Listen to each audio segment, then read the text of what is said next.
Ici, la radioactivité est 2 fois plus élevée que dans la zone interdite de Tchernobyl.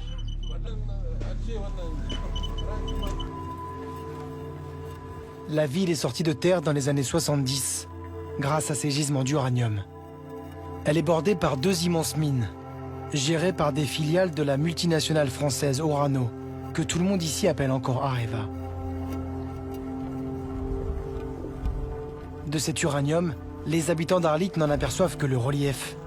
Ces immenses stériles jaunes, des résidus miniers entreposés à l'air libre.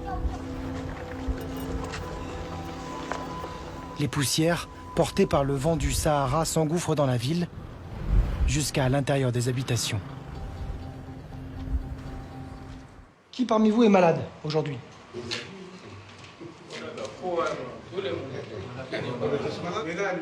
Certains sont hémiplégiques.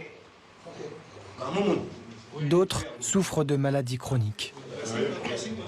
Qui estime que c'est à cause d'Areva que vous êtes malade, ici?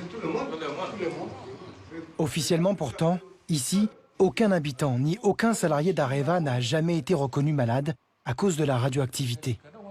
Le seul qui l'ait été, c'est un salarié français qui n'a passé que 7 ans dans cette ville, quand la plupart de ces hommes vivent et travaillent ici depuis plus de 40 ans.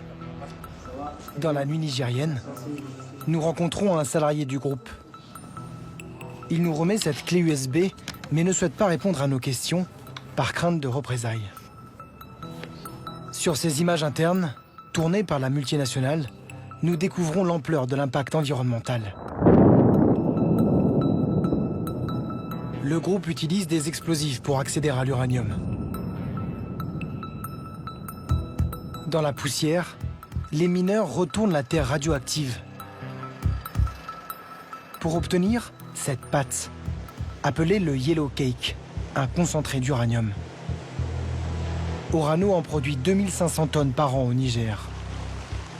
Cette opération nécessite un lourd procédé chimique et engendre des résidus à perte de vue. Les montagnes du bout de la ville n'ont rien de naturel. Ce sont 35 millions de tonnes de déchets toxiques entreposés à l'air libre.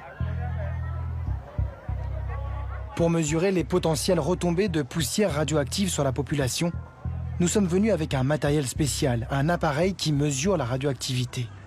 Bonjour Martin Boudou, ça va?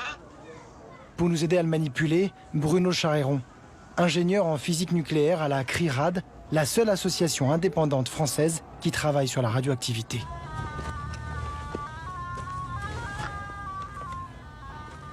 « 150, 160 » Très vite, notre compteur s'emballe. 3000 coups par seconde.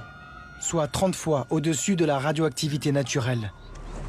Une personne qui resterait ici 1h30 par jour dépasserait largement les doses maximales de radioactivité recommandées par année.